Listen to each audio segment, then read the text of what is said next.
Hello, everyone, and welcome to another episode of the Overcoming Chronic Illness podcast. My name is Dr. Brian Rade, and I'm a naturopathic doctor. And today I am joined by a fellow naturopathic doctor from the US of A, Dr. Kathleen Janel. Dr. Janelle is someone I'm really excited to speak with because I took a course that she put on several months ago. It was all about something called high dose sulfur therapy, which basically involves using high doses of a supplement called MSM. MSM is an acronym for methyl sulfonyl methane. MSM's been on the market for many years. It's part of a lot of joint support formulas, but it turns out that MSM is useful for a lot of other conditions. And to my understanding, that's largely because it's working to correct a sulfur deficiency that is a deficiency that I didn't realize that so many of my patients have or had. But after taking Dr. Janelle's course, it really opened my eyes to the very widespread uses for sulfur supplementation using MSM. And it's really all about the high doses that she talks about that really makes all the difference. I've used MSM with my patients for different musculoskeletal conditions, primarily arthritis, for a number of years, but using those higher doses of MSM have made all the difference for a wide range of conditions, ranging from digestive disorders to skin issues to, well, certainly still joint issues. Just the higher doses seem to work a lot better than the lower, more standard doses that one might use. I've seen improvements with skin issues, nail integrity, seems to upregulate detoxification pathways. Some patients have better energy, better mental clarity. So seeing quite a lot of benefit for my patients. So I'm really thankful to Dr. Janelle for putting this information out there in the first place that I could learn from her. But then I'm also really thankful she's taking the time to speak with me today because I have a whole bunch of follow-up questions based on what I've been seeing in practice. And I'm just excited that those of you listening to this episode are going to be able to learn more about the potential benefits of sulfur/MSM that are available. Just before jumping into the podcast episode and bringing Dr. Janelle into the conversation, just want to invite anyone who has not signed up for my newsletter to please consider doing so. You're more than welcome to. Signing up for my newsletter gives you complimentary access to the first two modules of my Overcoming Chronic Illness course. There are several modules within that course, ranging from mitochondrial dysfunction to mold illness to Lyme and co-infections to chronic digestive disorders, detoxification pathway issues, including things like heavy metal detox and whatnot, and a number of other topics as well. There's a course that I designed to help folks to navigate the challenging waters and complex waters of complex chronic illness. And it's a course that I hope is helping folks that are out there. So if you're interested in kind of checking that out, then the first two modules are available at for no charge. And if you do sign up for my newsletter, then you'll also get updates from me periodically. I don't send them out very often. I promise I will not bombard your inbox with emails, but I send out periodic newsletters just talking about things I'm excited about in practice, like MSM and various other topics, talking about upcoming podcast episodes. I sometimes do live Q&As, different things like that. So if you'd like to be in the loop, please consider signing up for my newsletter. The link for that is in the show notes if you're listening to this on a podcast platform, or available in the description of the video if you are watching this on YouTube. So with that out of the way, I will pause the recording and be back in just a moment with Dr. Janelle.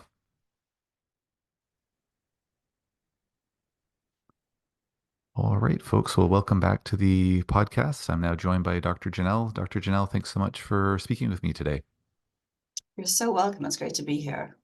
Well, thank you. I'm very excited to chat with you. I've got a whole bunch of questions for you, but just before we jump into that, would you mind just giving listeners a little background on who you are, where you practice, and maybe tell us a little bit about what this sulfur business is all about, please?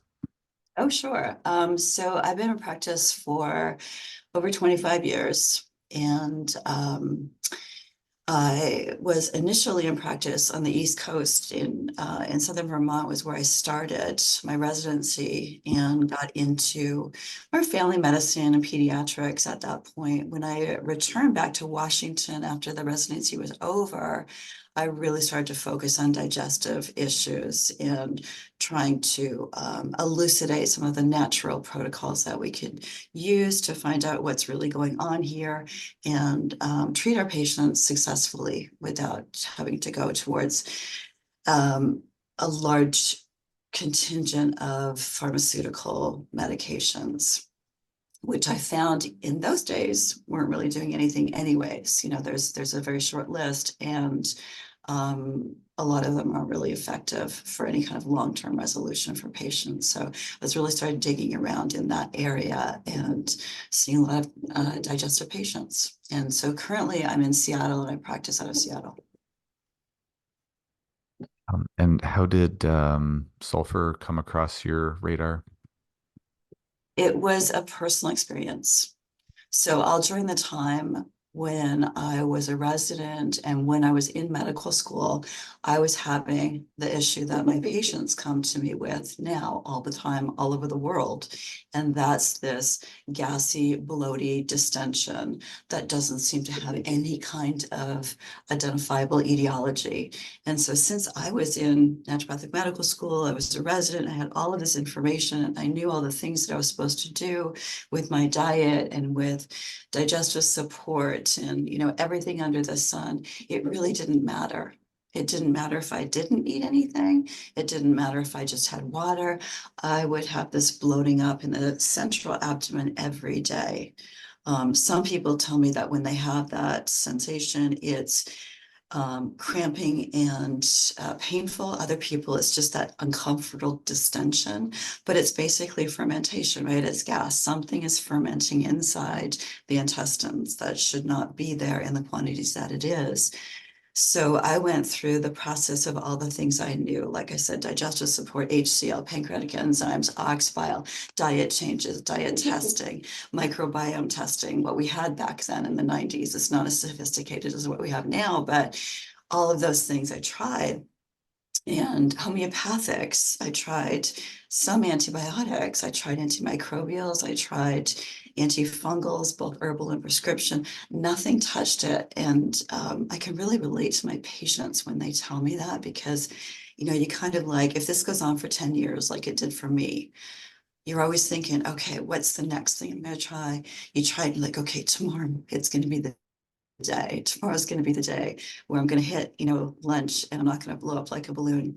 And it just keeps on happening. So it's really frustrating. It was really frustrating for someone like me, who I felt I should know how to do this. I should know how to fix this, but it's me. And so just by providence, a friend of mine who's also a doctor in the area said, you should talk to this compounding pharmacist, because she told me about using high dose MSM of sulfur for this problem. And I thought that sounded ridiculous. I didn't know anything about the antifungal, the antimicrobial properties, the structural properties. All I knew about MSM was that it was an anti-inflammatory, and we used it for, joint diseases, maybe myalgias. So, but I really didn't have anything to lose at this point, and I'm curious. So I talked to her and she told me what to do. And at that time, actually, you couldn't get MSM in a powdered form. There was usually in a mix with something else, anti-inflammatory, for joints. And so I had to get it from her. She supplied me with the crystallized MSM. And that's really what I kept in stock in my practice for many years until it became available on the commercial market. So I did what she said. I did a titration. I increased. She warned me that I might have some Herxheimer's reactions at first, or sulfur upregulation reactions. So she really prepped me for it. I went through the protocol and did the 8 weeks of high dose sulfur. And I've never had that symptom again. Never. It was gone. And I don't, we're going back like a few decades now, so I don't remember exactly when the magic part was for me, but I do remember there was like a click over, and it was like, oh, that day happened where I didn't blow up like a uncomfortable balloon. So interesting, right? And I'm just thinking about this right now, how digestive issues can play into so many of the other aspects of health for people, and how, I was definitely in a chronic fatigue place at that point for myself too, because of how much work was going into just what was happening in my gut, more than likely, and not absorbing nutrients well, et cetera, et cetera. Medical school, residency, all those things piling up. So not only did I feel like I was blown up like a balloon after noon, I was also so tired that by the end of my day, I never planned anything in the evenings, because it was this double whammy of being absolutely exhausted and feeling uncomfortable at the same time. It's so all pervasive when your gut's a big mess. So yeah, it's really great that you're a success story. And so from there, you started using it with your patients in practice, and the rest is history. I'm assuming the story goes something like that from there. Yeah, pretty much. Although what happened for me was that I went to teach at Bastyr University. They had a GI thing happening, and so I dropped in to do a teaching gig. And as I was sitting there in the audience watching some of the other information, I was shocked to find that people were being diagnosed with SIBO, small intestinal bacterial overgrowth, which is a fermentation condition, and being treated with antibiotics. But then I'm listening to this protocol that's being laid out, and it's like, well, it goes away for a little bit, and then the symptoms come back. Well, you give them more antibiotics, and then it goes away for a little bit, and the symptoms come back. Well, you give them more antibiotics, and I thought my mind was kind of blown sitting in that audience, like, where am I? This is not the place that I went to school. The place that I went to school at was where we learned how to use the least force, use natural as much as possible, do no harm. So it started to bother me that this was really out there and being taught to the students as an acceptable protocol when I knew that there was a really good alternative. So that's when I wrote my book. And that's when I started speaking more publicly, to give doctors the option and give patients the option. Because when you take the antibiotics, Xifaxan, I've got a study here that I can, uh, link or send to anybody. And it's probably in some of the videos I've done on YouTube. But there's a 45% recurrence rate after Xifaxan. So over half of your patients, like 55% of your patients, might get complete resolution from their symptoms by taking an antibiotic, but almost half of them will basically go back to where they were. So I think that's a great launching point into like what's the magical thing about MSM or the sulfur that's within the MSM in that, at least in my practice so far, like I've had a growing number of patients who have been completely refractive to, Xifaxan, also known as rifaximin for folks listening.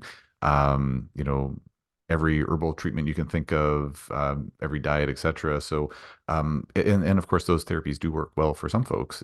But what is it about MSM that kind of makes it stand apart? Is it that it's the strongest, antibacterial agent out there, and it just, blows Xifaxan out of the water, or like, is it working on some deeper root cause as well? What's so magical about it? I think it's because it does so many different things, right? So, if we kind of go in and spearhead what we think is the problem, which is the small intestinal bacterial overgrowth, um, personally, I don't think that's the problem. I think that's the result, right? And I think that result is coming from, in some ways, a sulfur deficiency, which we can get into, as a separate topic. But no, I don't think, to answer one of the questions that you had there, it's not a superpowered antimicrobial or antifungal. It's a very gentle antimicrobial and antifungal, and it works with the immune system to get that alpha diversity back in the system, to decrease the growth in the small intestine, and even help with the large intestine. Because I'm treating people who have been diagnosed with SIBO, over and over and over again, and also people who have what I believe is a fungal overgrowth in the large intestine. Really hard to get a sample sometimes to really validate that. But a lot of times I think from the Xifaxan perspective, these people who have had like 4 or 5 courses of it, now they've got a fungal problem too. So it's both an antimicrobial and both an antifungal, and you have to get it up into high enough doses to get that effect throughout the intestine, right? Because the intestine's 30 feet long, and you're going to get really easy passive diffusion of MSM across the intestinal wall and the small intestine. You want to have enough of it to be able to make its way down into the colon and also do what it needs to do in there, but you're absorbing it too, right? The studies have shown that within 24 hours of taking a dose of 5 grams of MSM, you've got a diffusion throughout the body in all the tissues. You've got it in the brain, you've got it in the muscles, you've got it in the kidneys. It goes everywhere, and it has no downside. There's really no known toxicity. There can be some, ramp up initial reactions that the body has to deal with, or die-off reactions, but there really is no known toxicity when you use it. And, like we talked about before, the doses that I'm using, they're low compared. There's a large margin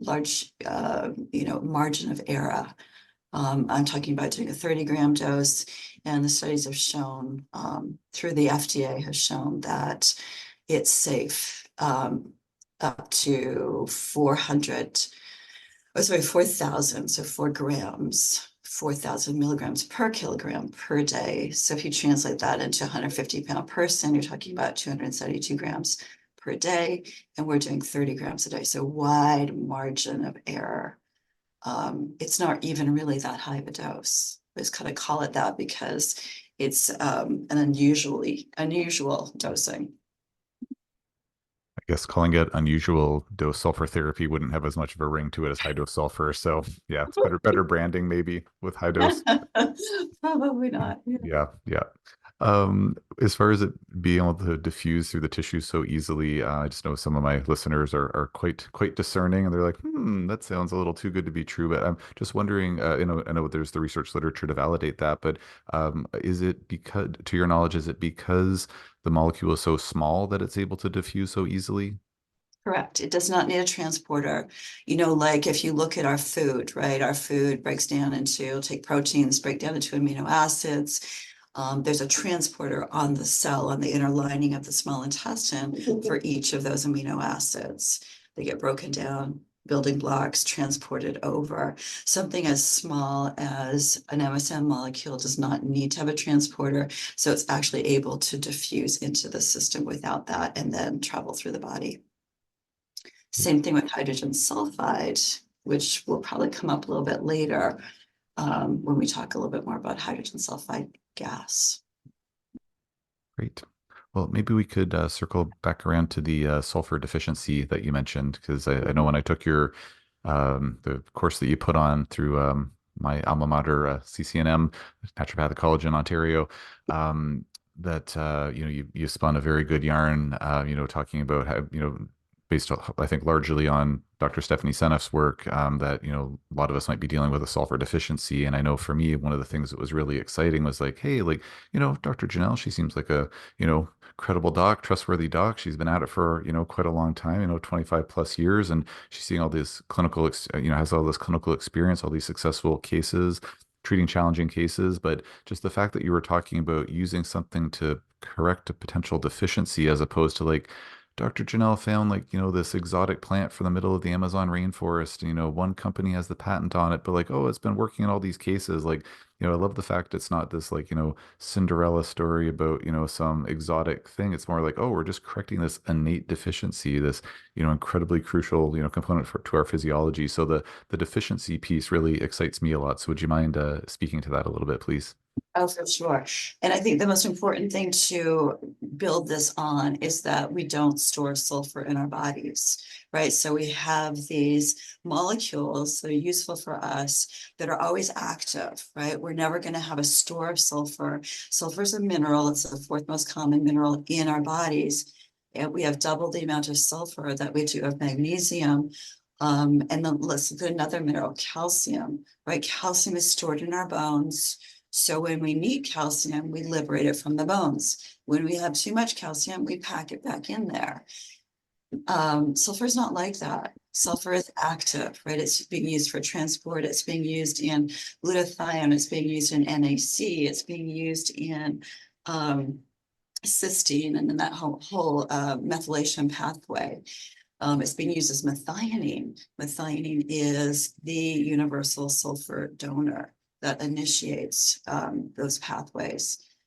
So I don't want to detract too much. Let's talk a little bit now about, so those are the places we're using sulfur. Those are the places it's moving through our system. And obviously we need a daily requirement of sulfur because we're not storing it. So let's talk about glyphosate. And this is the work that Dr. Stephanie Senev, an MIT researcher, brilliant woman, has based a lot of her studies and literature on, is glyphosate. So just for your listeners to make sure they know what glyphosate is, it's the active ingredient in Roundup. And what it does is it impacts something called the shikimate pathway that's found in plants and bacterial species. It's not found in humans, which is how the manufacturers are able to get away with saying, well, it's not going to impact humans, but it impacts our microbiome. This glyphosate, it's the pesticide that's used in when you see something that's GMO or Roundup ready, that means that the plant has been engineered to tolerate glyphosate. So you can spray as much of it on you as you want onto the crop, like let's say corn, for example, and everything else dies. All of the pest species die around it, and there you go, voila, you have a beautiful corn crop. So you have your end result. Unfortunately, however, it also goes into the soil and impacts the microbiomes in the soil. And I do have some studies that show that the microbiome population in the soil that fix sulfur into the plant are impacted by glyphosate.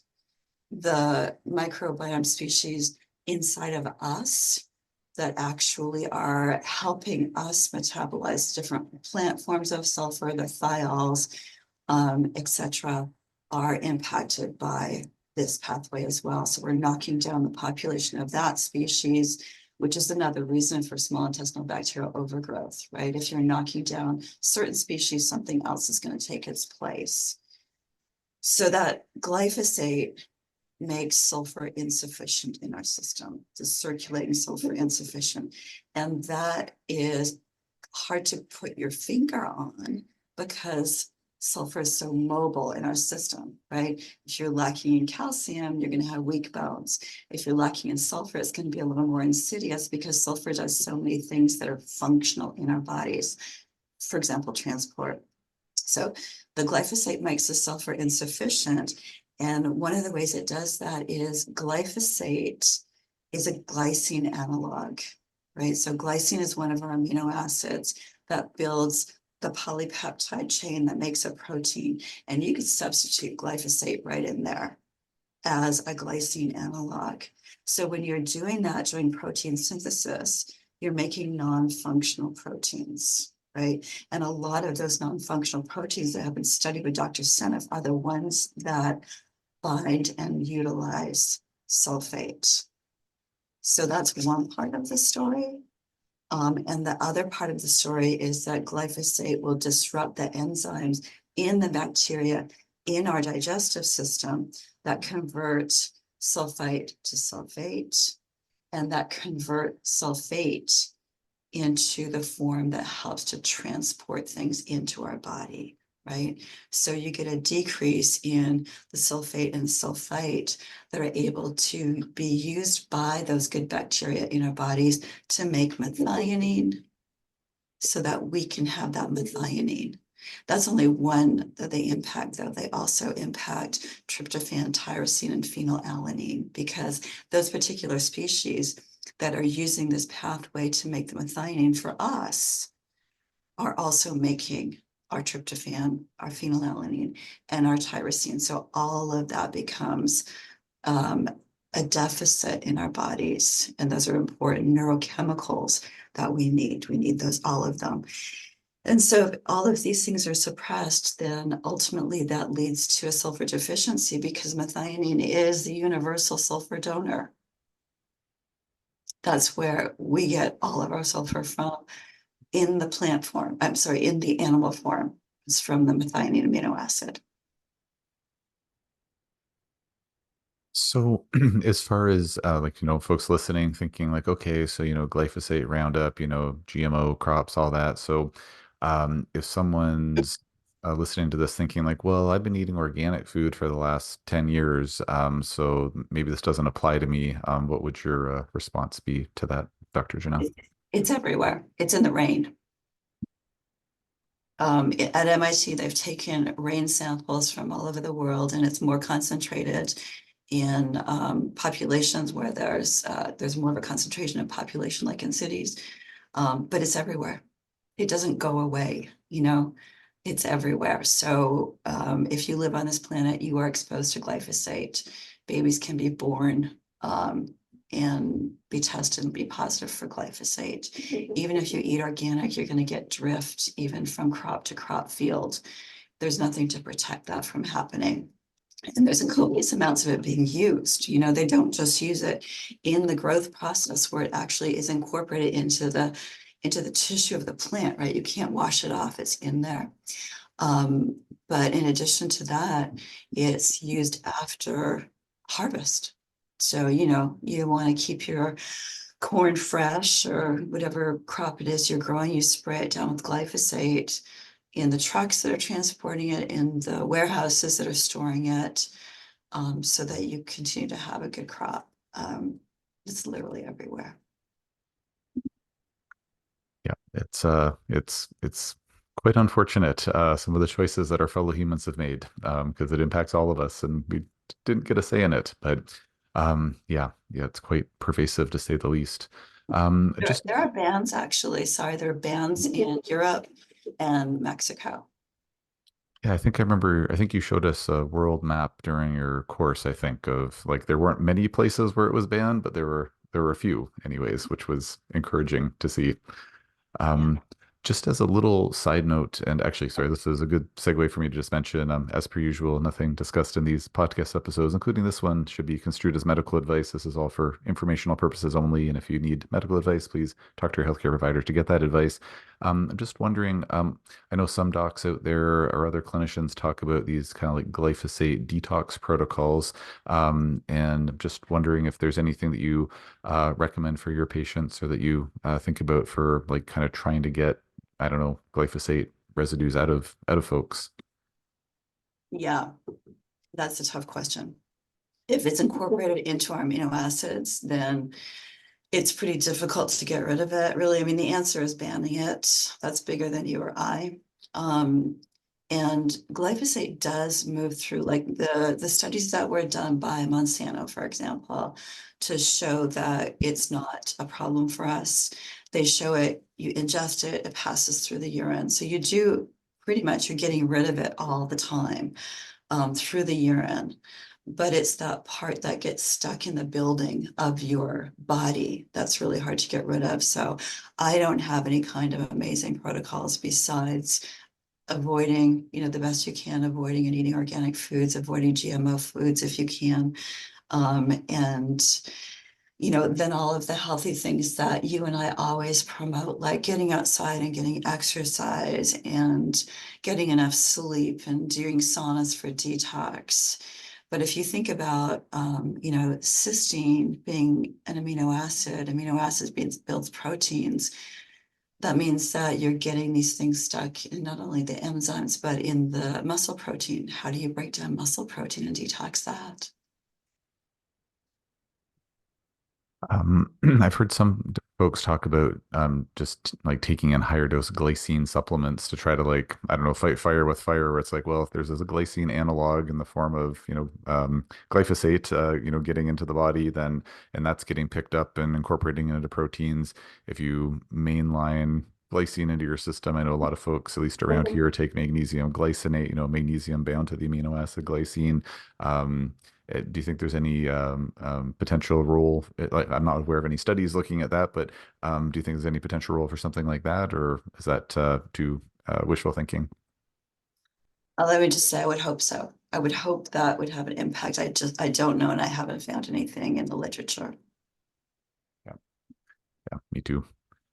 Um, And then you were mentioning just about sulfur metabolism, and you also earlier mentioned about hydrogen sulfide. So it might be a good time to talk about that, please. Sure. Yeah. Yeah. That segues right into it. So, um, funny story. I just want to go back in the years. Okay, let's go back into the late 90s when I had patients coming to me, and I was, GI practice at that time. So they were coming to me and had come from, maybe they had inflammatory bowel disease. They were coming from their GI doc, and they had a message for me, which was, my gastroenterologist wants me to tell you that there's no bacteria in my digestive system. And how I'm using that to frame how far we've come, right? And I think the real shift in the interest in the microbiome happened when we started using fecal microbial transplants for people with intractable Clostridium difficile, and nothing else was working. And, the majority of those people recovered and recovered. They were done with their infections.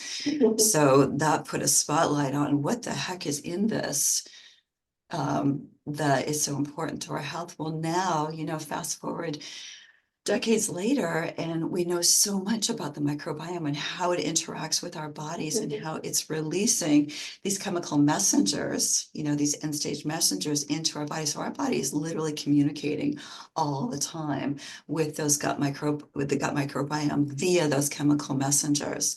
So if the body knows that it's low in sulfur, it's going to tell the gut, hey, you guys in there, upregulate for me whatever you can, because we need more sulfur in the body. So disulfovibrio and fusobacterium, those guys can overgrow now. And instead of doing the pathway where they're actually helping us build methionine, they shift over to a compensation by now making hydrogen sulfide. Hydrogen sulfide is a gas. It's a teeny tiny little molecule.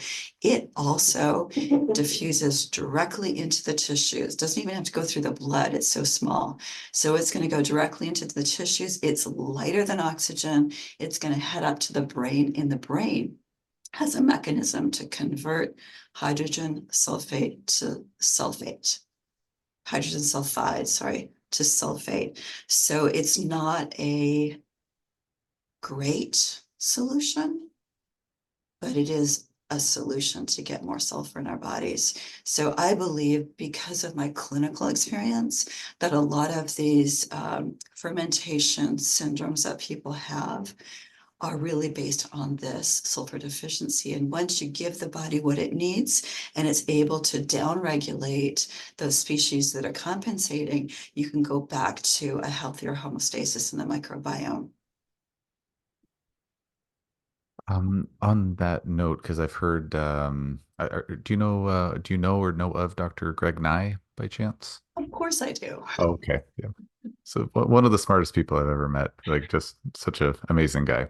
And so I know he's been lecturing and talking here and there about sulfur metabolism. I know he's, well, yeah, of course, if you know Dr. Senef, probably know they've co-published a paper or two together, I think. And Yeah. anyways, so he's the first person I ever heard speak about the idea like, oh, maybe hydrogen sulfide gas producing SIBO is a compensation for, some of the things you just very succinctly spoke about there.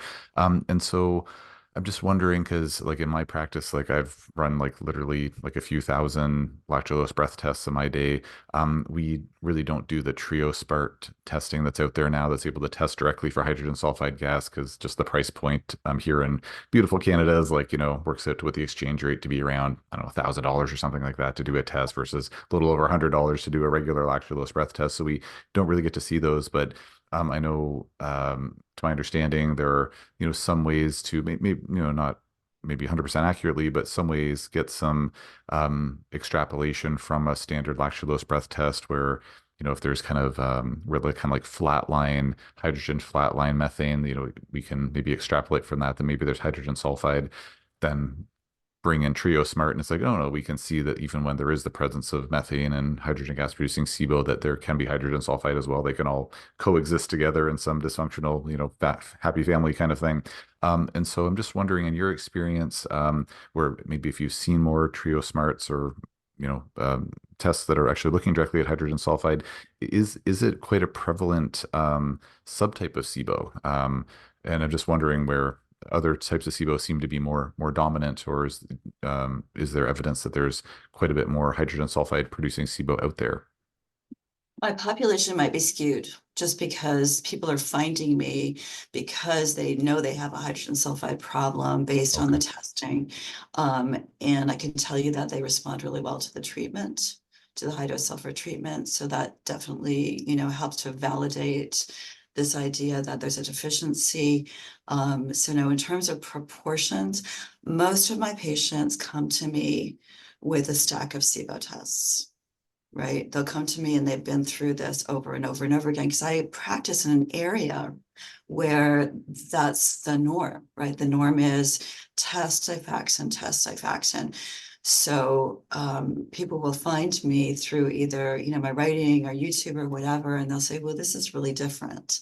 This is really different. And I want to see what this is all about.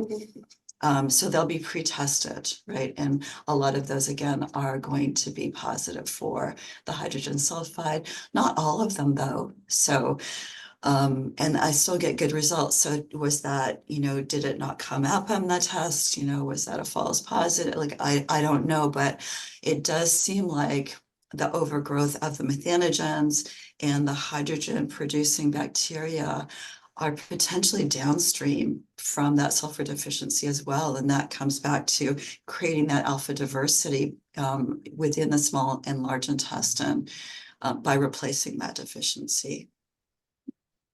makes sense. Okay. Yeah, definitely see good responses. And, like I will lead with the product that I formulated, which is the GI Janelle 1 powder. That's the high dose MSM powder that I use. And we'll do that first because for the majority of people, it's going to take care of the problem. They've already had tons of testing done. They don't need any more testing done. If they want to repeat it afterwards, they usually don't, because it's like, I'm better, goodbye. Yeah, absolutely. And which is understandable. They're not, guinea pigs in a lab, right? It's like, yeah, No, and your life. if they feel like, okay, this problem is gone, they're going to move on to their lives, right? They don't have to deal with this anymore. So, no, I've really never, maybe one or two people, but nothing that stands out to me that says, okay, we retested. The symptoms are gone. I think that's your answer right there. And, um, I remember learning 30 years ago that you can only rely so much on testing, right? That part of our job as medical detectives is to sit and listen to the patient, and you're going to get 80% of what you need to know just by asking your questions and finding out. And it seems like the longer you're in practice, the more true that is.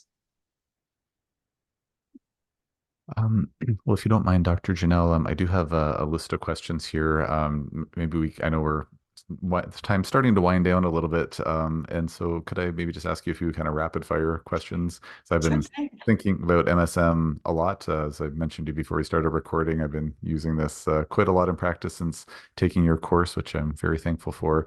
And so I just have a bunch of random miscellaneous questions if you're okay with that.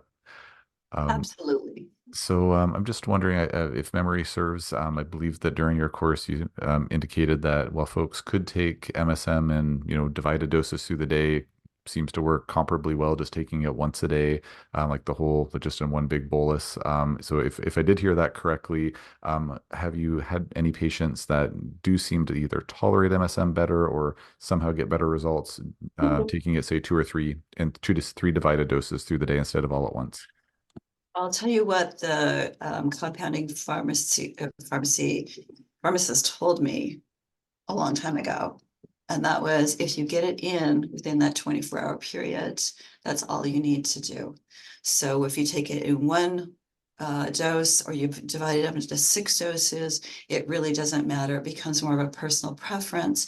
I have had people tell me that they feel that it's more effective when they take it between meals, but then it's also worked when people take it at meals. So it really is that 24-hour window where you want to get your dosing in, whatever level you happen to be at if you're doing a titration. Okay, great.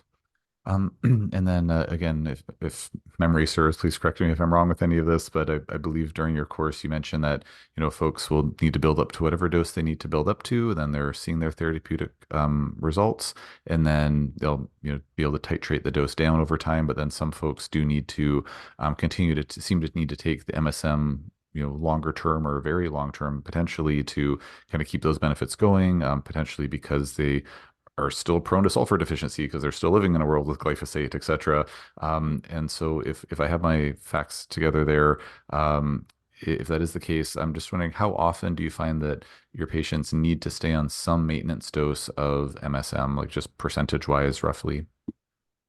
I'm kind of at the point now where I want people to stay on a maintenance dose, at least like a 2.5 to 5 milligram dose every day, just because I know it has so many other benefits for their system in terms of, being an antihistamine, anti-inflammatory, building tissue, even, the structure of your skin, right? All of the connective tissue that requires that sulfur-based protein, the collagen, right? The fact that collagen is held together by heparan sulfate. So if you take hydrolyzed collagen, you're getting part of the molecule you want to rebuild in your body, but you need the sulfur to actually hold it all together. So I like to keep, at this point, I'm keeping people in a low maintenance dose if they're willing, just as part of their health protocol, right? Their overall health protocol. In terms of symptoms returning, it's pretty rare that I need to keep someone on a moderately high dose, like let's say 15 grams a day, which would be half the therapeutic dose. But I have had a handful of people over the years who say, you know what? I feel like if I don't take this much every day, I start to notice symptoms that I don't like. So in that case, because of the safety of it, I'm fine with that happening. And then there's a third contingent, and that would be the people who don't respond, right? Because nothing is a panacea. It's not always one problem. We're so complex. So I'd say there's maybe 20% of the people that don't respond to this, don't get complete elimination of their symptoms that's permanent. And in that case, the majority of these people who have been through a lot of antibiotics over the course of their life, and their problem is really fungal and they need a stronger antifungal. Usually the fermentation that I see that persists after doing the full 8-week course of the GI1 powder. It persists in the lower abdomen, where you're more likely to get a fungal versus a bacterial overgrowth, because that system is literally a bacterial system, right? Your colon is a fermentation warehouse. That's what's happening down there, and you've got a lot of bacteria. So, I kind of go back to the old term dysbiosis in the large intestine, because bacterial overgrowth in the large intestine, I don't think there's room for more overgrowth. That's what's there, but fungal overgrowth for sure. So at that point, if with that 20% population, I'll go in with some kind of prescription antifungal. They need something stronger. And that usually clears things up. It's very rare that it doesn't. Okay. And you mentioned the heparin sulfate, and I'm just wondering, I've had a couple of patients to date now who have noticed some significant improvements related to blood flow in their bodies. And I'm just wondering, like with taking the high dose MSM or high dose sulfur protocol, I'm just wondering, this is maybe just a little bit of a, I don't know, thought experiment here, but we of course had the COVID-19 pandemic, a lot of folks with circulation related issues related to that and various things surrounding that. Just wondering if you could speak to any experience that you've had where high dose MSM seems to be helpful with circulation related challenges or symptoms. Incredibly important. So there's a research scientist, Dr. Pollack, who's out of the University of Washington, and he's really close with Dr. Seneff because they're both working on sulfur. And just, I want to say one thing about Greg Nye, who I agree is absolutely brilliant. He does the opposite treatment, right? He limits sulfur in the diet. And I've seen patients of his who haven't really responded to that. I think that some of the foods that he limits are actually inflammatory foods, and that's one of the reasons people are getting benefit, right? Like your dairy and your eggs, and those are things I take out of the diet too. So he kind of starts with Dr. Seneff's research and Dr. Pollack's research, and then limit sulfur. I start with their research and I say that they're sulfur deficient. And then we work with the sulfur. So two completely different avenues with that. Where I was headed though was Dr. Pollack, University of Washington, has discovered that there's a fourth phase of water, right? So we know that things in our world exist in different phases, right? So water can be ice, which is solid. Water can be vapor, which is steam. Water can be liquid, which is what we drink. And he's found that there's this fourth phase of water called exclusion zone water. She's got papers about it. And that is a gel form of water. So liquid, solid, vapors, gel. And that gel form of water lines all of our blood vessels. It lines anything that is suspended in blood so it can move through those vessels more easily, right? It stops the red blood cells from sticking to each other, which we don't want. So in terms of the vascular system, well, not only that, but as a transport molecule, sulfate transports any kind of ring structure, right? So tyrosine, phenylalanine, vitamin D, cholesterol. You have to have cholesterol sulfated in order to transport it through the liquid medium of the blood. And it does that by attaching sulfate. So any ring structure is sulfated for transport.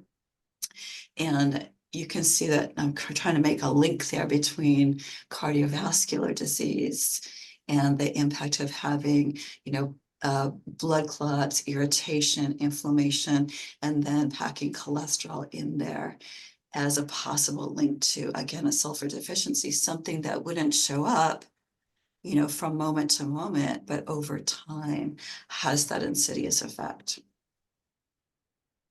So in terms of, yeah, circulation. Okay. Very interesting.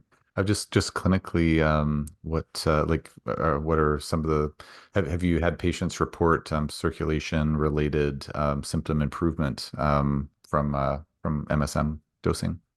Off and on, yeah. Okay. Yeah, I find it's not everyone, but like there's just been a few who've been like, oh wow, like things are, I don't know, been going very well. So Good. um, yeah, I interviewed Dr. Nye earlier this year actually for the podcast, and he was talking about the exclusion zone water as well, because I had sulfur on the brain as I'd done your course not long before then, and so I was telling him about your course actually. It's like it is interesting how like it's kind of the polar opposite of include and disclude. Anyways, so I hope he took the course and be curious to see what he thinks about it. Um, Absolutely. I would love to talk to him actually about it because I'm sure that he's seeing things from one perspective. I'm seeing things from a different perspective. Of course, you're going to go towards whatever clinically manifests for you yeah, in success with your patients. Right? yeah. I remember talking to him at a conference about like just getting more sulfur into the system because anyways, I think I feel like you guys are kind of talking about it differently, just from like an bring more sulfur, exclude sulfur. But I think it's for him more like excluding sulfur-rich foods. But I think he's ultimately, I believe he was saying the same thing that like, oh, the hydrogen sulfide is a compensation for not having enough sulfate. So he was talking to me like, about, he was playing around with Epsom salt baths, and he was like, oh, Mhm. maybe giving people like chondroitin sulfate and glucosamine sulfate. It's like, oh, or MSM. So, anyways. I think you're talking about the same thing, maybe just coming at it from slightly different angles. But anyways, we need to get the two of you together on a podcast to hash this out, and probably all, come up to the similar conclusions would not be my guess. But so going back to the rapid fire here, that's not going rapidly at all because I keep going down rabbit holes here with you. But so circling back to the digestive tract, and I'm not saying this is my perspective, but I'm just curious what your answer would be if someone, came in like devil's advocate saying like, yeah, that MSM, like when I take it in a powder, by golly, it's mighty bitter tasting. And maybe all the digestive benefits are because you're just giving like the ultimate bitters formula. You're just stimulating the heck out of the patient's digestive processes, and that's what's leading to all these benefits. So I'm just wondering if you think there's any type of therapeutic benefit from that incredibly bitter taste of that MSM powder if folks are taking it in a powder form. That's a good thought.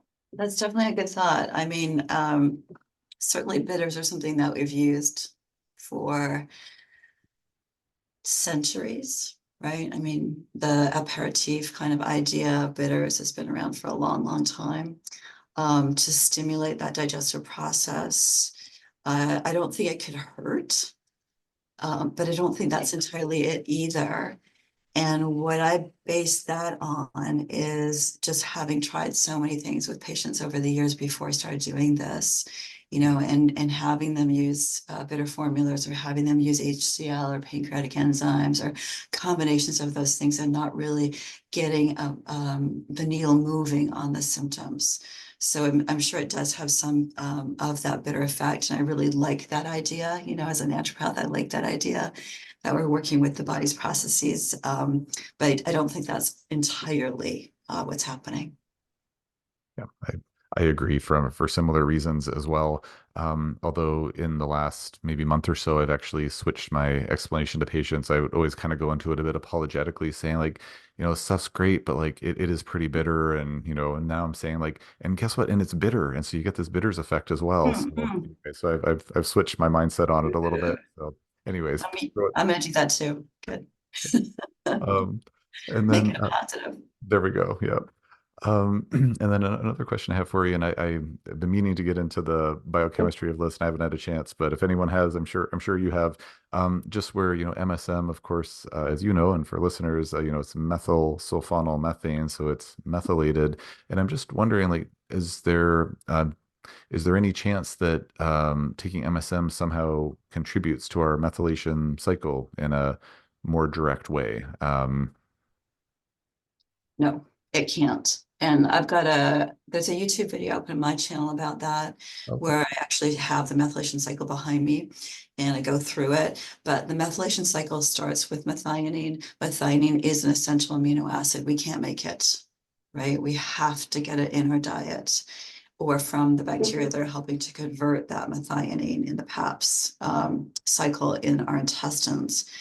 So we can't make methionine, so we can't push that cycle. So methionine is an essential amino acid. We get it in, it feeds into the methylation cycle, it circles around and it gets turned into homocysteine. It's a circle, so it keeps on going, right? Turns to homocysteine. The homocysteine then goes into the transsulfuration cycle, which is where we convert sulfide to sulfate. So it can't really feed into either of those two pathways. Now, can it liberate this is the only place I've been able to really wrap my mind around even some of the side effects that people have and their response if we upregulate the sulfide oxidase using molybdenum, because it does seem to work. So are we liberating some of our other sulfur-based molecules like glutathione, like NAC, in the body and making some extra sulfite at the very end of that cycle? And that's causing some, ramp up irritations for people. That's the only place where I can see that makes sense, because that entire pathway cannot be impacted directly because we can't make the start point.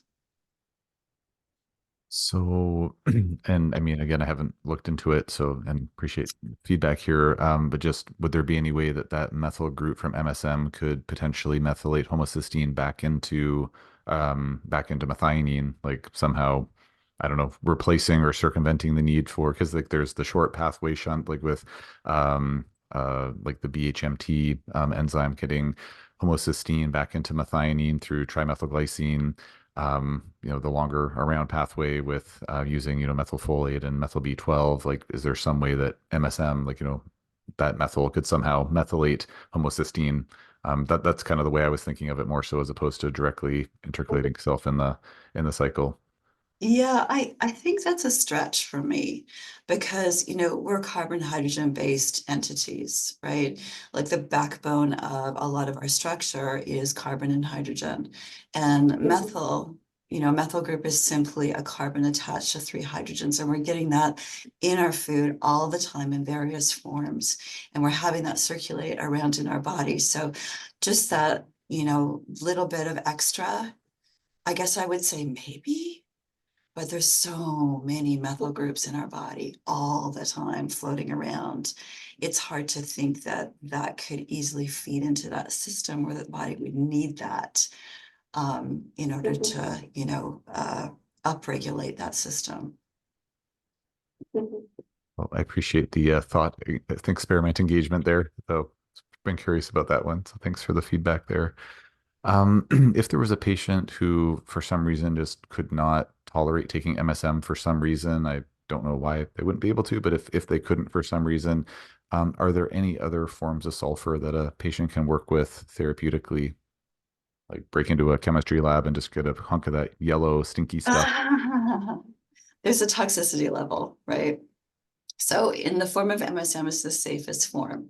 MSM is directly derived in some cases from something called DMSO, dimethyl sulfoxide, which also has a really high toxicity, a really, low level that you can take before you're going to make yourself really sick. So the thing about MSM is that it's so well tolerated.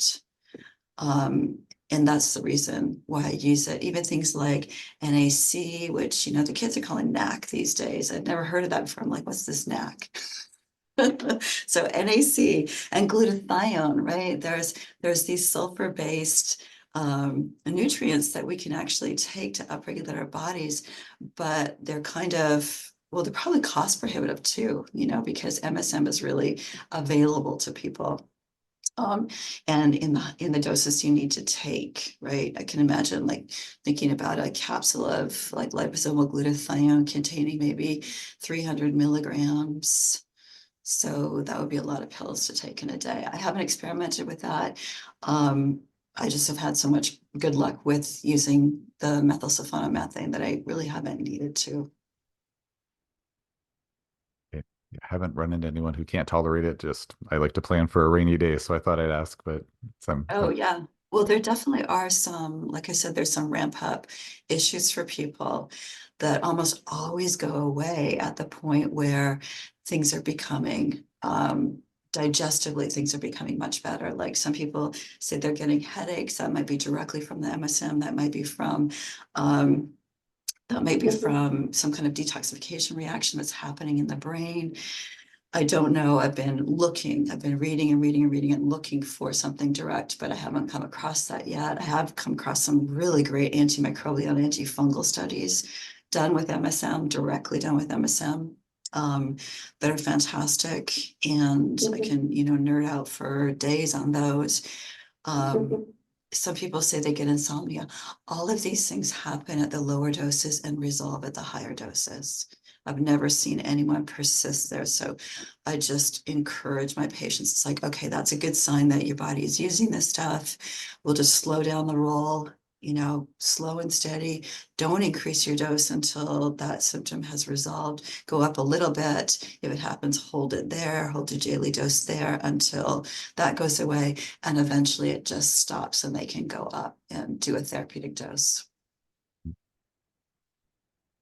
I'm just going to ask you one more question, Dr. Janelle, because I know our time is winding down here. I've had, many patients over the years where we've, had a lot of great success getting their chronic digestive symptoms under control. They had a history of constipation. We'll usually get them on magnesium to get their bowels moving. We treat their SIBO, their whatever. They're feeling really good. But then they are stuck on magnesium and they're taking maybe 2, 4, 6, 8 capsules a day and they're just kind of stuck on that. And they're generally don't complain about it. They're happy they're not constipated. They're feeling good. It's like whatever. They're fine with it. I used to tell myself, so I'd like to try to figure out why the heck things are happening in practice, naturopathic doctor, root cause, all that good stuff. What does the body need? I used to just tell myself, well, it's a stressful world that we live in. Maybe they're just burning through more magnesium. They need it for, stress mitigation or something like that.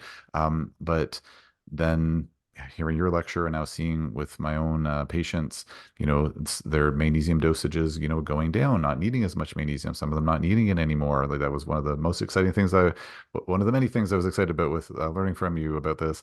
And so I'm wondering, in your experience, the folks that do have, chronic constipation, and let's just say maybe like that subset of patients who are, just kind of medicating their constipation one way or the other, Restorelax or Laxaday or, magnesium, vitamin C, whatever they're taking, some osmotic laxative. How often is it that you see MSM, able to fully resolve, chronic idiopathic constipation, assuming there's no, anatomical explanation or something like that for it? Mhm. Um, I see people being able to lower their magnesium doses all the time. And during the course of the treatment, I mean, magnesium is osmotic, right? So during the course of the treatment, that MSM is now becoming osmotic as well, right? And so it's helping draw water into the colon and helping to make the stools less hard by drawing that water in, right? So there's that one aspect. But the other aspect is that you're absorbing a whole bunch of MSM into your body. And that MSM is giving you the sulfur that you need to create elasticity in connective tissue, right? Sulfur creates connective tissue that is strong and flexible, right? So we need it in our skin. We need it anywhere where we need contraction, expansion. So as you're going through the course of that MSM ramp up, you're actually supplying the sulfur that you need to create more motility within the connective tissue of the skin. So you're repairing that and the body's repairing it, right? You're not doing it. Your body knows what to do. It's repairing that for you. So motility actually increases right from the cellular level. And that's why you can end up with people who need, in the end, even when they're off the high dose of the MSM, they need less magnesium to move their bowels. And you asked, resolving intractable constipation. Those people who will always need some, but not ridiculous amounts anymore. And maybe just a follow-up question to that, if you don't mind. With those chronic constipation cases, what would be, say, like an average, well, so what would be the range, what would be the range of timeline that it might take to get them sort of the maximal results for that constipation? Like, let's say someone builds up to 30 grams of MSM, their bowels are, everything's going well, their magnesium dose is maybe gradually going down. How long might they need to be on that magnesium for? What would the range be like before they're going to kind of see their, optimal results with the protocol? Well, they will by the end of the 8-week protocol. Whatever they end Okay. up with at the end of that high dose titration, and they land on the 30 grams and they hold that for 8 weeks, and they can work with their magnesium dose at the same time, which is really wonderful that you discovered that in your patient population. And that's one thing I tell people too, is that you're going to be working with the magnesium dose because you won't need as much. And then when you get to the end of the 8 weeks of the 30 grams, then whatever they landed at there with their magnesium dosing, you can go ahead and just continue to work with that to see if you can bring it down anymore. But, if it's the question between being chronically constipated and taking some extra magnesium, I mean, I think that's a pretty safe bet that that's a good thing to use. And I usually use the really cheap form of magnesium. I use magnesium oxide and hydroxide when I'm exclusively dealing with the osmotic effect, because it's not absorbed as easily as some of the other forms of magnesium. And so you're getting it to remain in the digestive system. Sense. Well, Dr. Janelle, I know that you mentioned that you might want to chat with me a little bit about some of my experience in practice so far with MSM. That being said, I think we're officially cutting into your lunch break at this point, so I don't want to keep you longer than you have. So I can riff a little bit for a couple of minutes, or we can just wrap things I would up. love to hear your experience. Sure. Yeah, I can summarize it pretty well, I think. Yeah, so I've had just a growing number of patients that I've started bringing MSM much earlier into the treatment protocol. Like when I first started using it, it was mostly like just bringing out the cases that were, really tough. We were struggling with, trying to, chronic cases where maybe they hit a plateau. And I've been seeing those patients getting gradually better, which has been the most, exciting part of it for me. I have two cases that were just, didn't respond to anything, like no response to any of the SIBO treatments, high dose digestive enzymes, every diet you can think of under the sun, et cetera, et cetera, et cetera. They're doing really, really well now with their bloating and bowel regulation getting under control. So still a work in progress. Everyone's building up kind of gradually. A lot of my patients are really sensitive, so hitting some little speed bumps along the way, needing to, build up a little bit, maybe slower than average for some of them. But a couple of my really tough cases, it seems like the MSM is cracking those digestive cases, which is really exciting. I have a growing number of patients with arthritis that have been noticing improvements with their joint pain and joint issues. So I'm recommending it all the time now for folks. I do a lot of orthopedic injections like prolotherapy and ozone injections and stuff like that. So that seems to be a really nice complement and synergy with that. So they don't seem to be needing as many treatments. The treatments seem to be working better because I think there's a synergy between the two. Have maybe three patients or maybe four patients now where try as we might, nothing was helping with their thinning, brittle hair, and their hair is doing better now, or like hair loss, that's doing better, which has been exciting. A lot of folks reporting that their nails are more, have better integrity.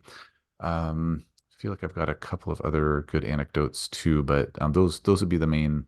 Anyways, those are some of the highlights. So yeah, it's been quite. Oh, and then just I'm taking it personally myself, and I'm surviving my jujitsu classes a lot better now with all the guys that are half my age. So I'm like, I'm sold on it for me personally too. So yeah, lots of great benefits. I'm really excited about it. That's wonderful. I'm really glad to hear that. Yeah. So thank you again for teaching about this. And thank you so much for speaking with me today, Dr. Janelle. Just before we wrap up today, would you mind just sharing with folks where they can find you online? Tell us about your supplement line, where they can find you on social media. Absolutely. So online, I've got a YouTube channel at GI Janelle, and I'm always putting up videos because people are asking me questions during the day, and then I'll think, oh, I should talk to that point. So for me, that's really fun to be able to, say, here's another answer for you, and think about this. So that's on YouTube, but all those videos are also on TikTok, GI Janelle. They're on Instagram and Facebook at GI Janelle. So all of those places, I try and get everything across the platforms. My website is gijanelle.com. And there's a link to my book there. You can also get it on Amazon or download it from Amazon. And that's where you can order any of the supplements that we've formulated. So I have a line of digestive enzymes, as well as one of the other things I use a lot is a really concentrated aloe, very concentrated mucopolysaccharides. And I find that works for healing even better than things like deglycerin, licorice.